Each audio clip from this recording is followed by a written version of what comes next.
Hey everybody, and welcome back to Cooking with Cork. This week we are cooking my grandmother's red sauce, tomato sauce, marinara, whatever you'd like to call it. This is her recipe. The ingredients we're going to use in this are pretty straightforward, but they're done in a specific way that just makes this red sauce so delicious. And I know what you're thinking, a traditional Italian recipe. Must be a lot of fresh tomatoes. Can't wait for that. Nope. Instead, this recipe calls for none other than tomato paste, and a lot of it. This is actually a two-part recipe. In the next video, I'll be cooking some Greek meatballs to serve up with this red sauce. Throw it over some spaghetti. Delicious spaghetti and meatballs. As always, please smash that like. Please click subscribe. Let's get to cooking, baby.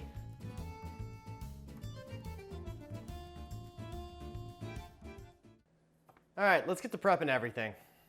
The first thing we're gonna wanna do, prep a yellow onion. Now for this, you probably want a 1/2 to 3/4 of a yellow onion. And what we'll do is we'll make our notches down the side. I'll remove this for later. Flip it sideways and add a couple more notches.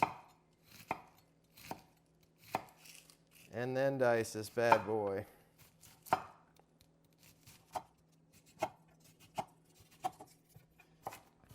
Give it one more chop over. And we'll put it on the side. All right, the next thing we're gonna prep is our green bell pepper. We'll just cut the top off of it, scoop out all those insides, the white stuff and all those seeds. Knock out any seeds. And we'll cut it sideways. And what I usually do when I'm prepping bell peppers, I also cut off the tops. You have these perfectly good tops here. And so I cut those off, throw away the little stem. And I usually take my 1/2 of bell pepper and I'll smash it flat. And then from there, I'll just make little, and then I'll turn it sideways and give it a dice. Voila. We'll throw that on the same plate as we threw the onions on. And we'll repeat. And then our last little bits from the top, we'll dice these as well. All right. Next up is garlic. For this recipe, it calls for 6 cloves of garlic. And like always with the garlic, we'll do a 1 smash over. Smash them all. You don't want to smash them to oblivion, but you definitely want to break them up. And then we'll just come over here and do a little mincy mince.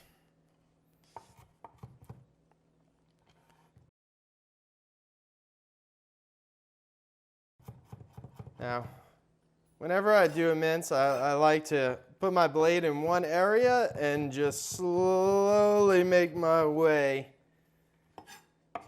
around. And we're done. And we'll throw that also onto our plate with those onions and bell peppers. Now, I'm not really going to mix them because they're all going to go in at different times. But I like to keep them on the same plate because they are the very beginning of this dish. So this is the plate of our peppers, onions, and garlic. The next thing we're going to prepare is just to make sure we open up all of our cans of tomato paste. This recipe calls for 30 ounces, which are 5 of these small cans, or what I like to use is I have these big cans, these big 12-ounce cans. I use 2 of those, and then I supplement it with 1 6-ounce can as well. I'm not gonna make y'all watch me open cans. And once again, it's okay to be a messy chef, guys. Like, get in the kitchen, make a mess. Make a mess, have some fun. We're all in this together, we're all cooking, we're all having a good time. Make sure cooking is fun. I always do. I love cooking, and it's something that once you get down a couple of things, like these are very simple ingredients. Once you get these down, you make some delicious stuff. All right, now that we got our tomato paste, we need to measure out our sugar.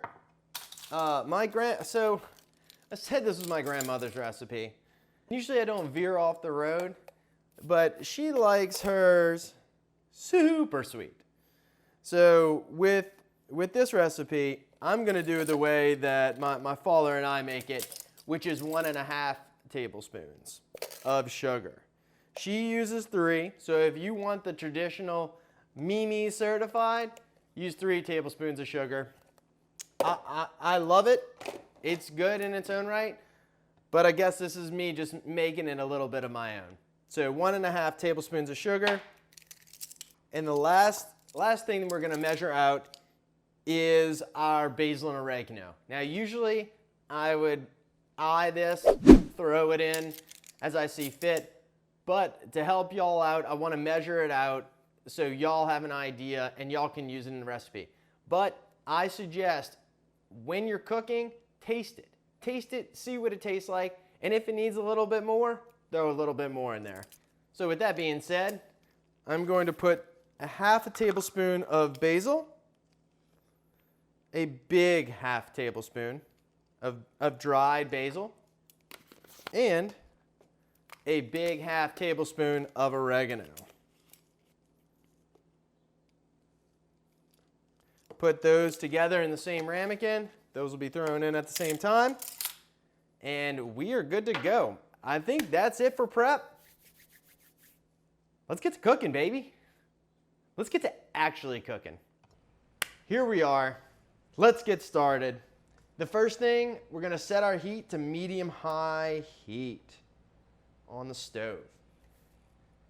Then we'll throw in a tablespoon or so of olive oil. Let that heat up. Just enough to get around the whole pan. Now that the oil's heated up, we're gonna throw in our onions first.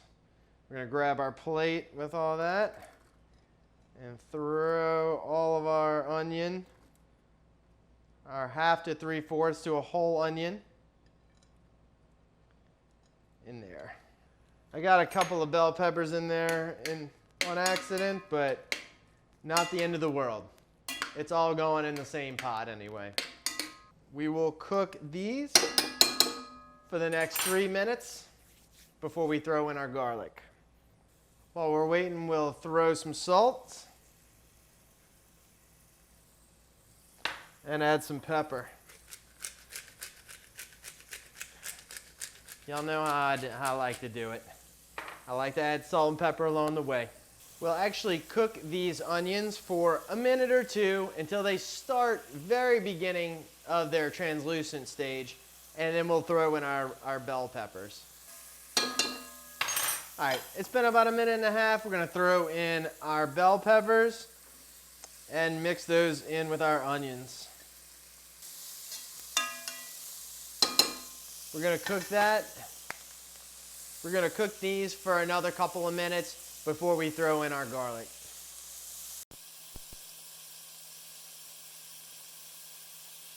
All right, now that our onions are starting to grab a little color, and we've kind of cooked them down for a couple of minutes, we will throw in our garlic for that last minute.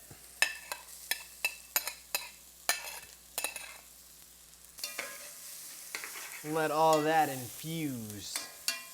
This reminds me, when I was a kid, my grandmother used to let us cook onions. She would help chop up onions, and we would just obliterate them for hours in the kitchen. Saute of the saute. It was good times, and actually it's what started my love for cooking. All right, but I need to shut up and start cooking. All right, our garlic is now in for a minute. Let's add our tomato paste. Add all 5 cans. Tomato paste is kind of a pain to get out of the can. Now this next part is the very important part. And we're gonna mix this in with our onions and bell peppers. And we wanna actually saute the paste for a couple of minutes. This will soak up everything that's at the bottom of that pot. And it's actually the secret to this. Make sure you saute your paste before you throw in any of that water. Oh, we should also, at this point, add our sugar. Mix that up in there.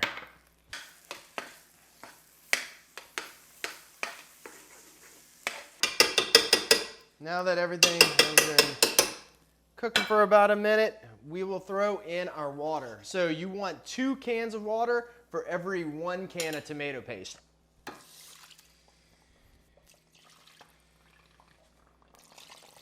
Go ahead and give this a mix for a second.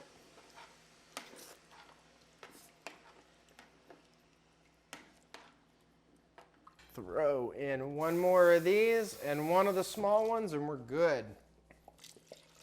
All right, once everything is nice mixed up, we will add our basil and oregano. And we should also add a little bit of salt. And by a little bit, 2 big pinches. And some pepper.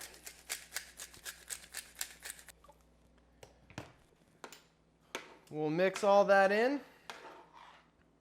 And then we're gonna bring this to a boil. Now, the key to this is low and slow, baby. The bare minimum, I would say, is low and slow with this bad boy for 2 hours.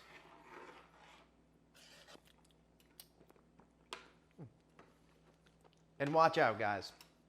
It is molten hot lava and it is gonna jump out at you. All right. Let me take a video. Oh, shit. Okay. Ah! It's a little too hot on this hot plate, so I'm going to transfer it over to an actual stove.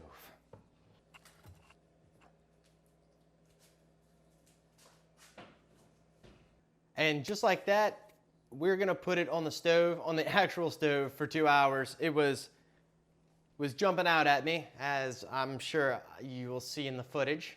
We are going to cook it on low for 2 hours, and it's done. It's that easy.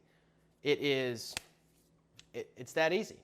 So after 2 hours of cooking our red sauce on low and stirring it probably about every 30 minutes or so, or a little less, a little more, it is done.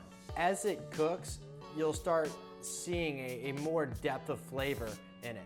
So keep checking it every 30 minutes. If it needs a little more salt, add a little more salt. If it needs a little pepper, add that as well. Basil, oregano, whatever it needs, you add that along the way. This is delicious. It's versatile, so we eat it on spaghetti. We're gonna make pita pizzas, which, I don't know, that might be another Cooking with Cork. What I normally do is a batch of red sauce, it's massive. And so I'll put it in a Tupperware and freeze that Tupperware. And then whenever you're ready, a couple of weeks, a month down the road, you just throw it in a pot, heat it up, and it's just as good as when you put it in there. It's super easy and cheap to make, and it's better than any of the jars. Ragu, Bertoldi, you make a ton of it. You can use it, save it for later. Try it out. When y'all do, leave in the comments how to come out. Anything else y'all got, please mark it in the comments below. I like to respond to every comment I can, which right now is pretty easy. Thank y'all so much. Please smash that like, hit subscribe. Thanks for cooking with Cork. This is a big moment. Been waiting to cook this for a long time. I know this is so tiny. Like, I don't know how to present this better. I probably could present it over spaghetti.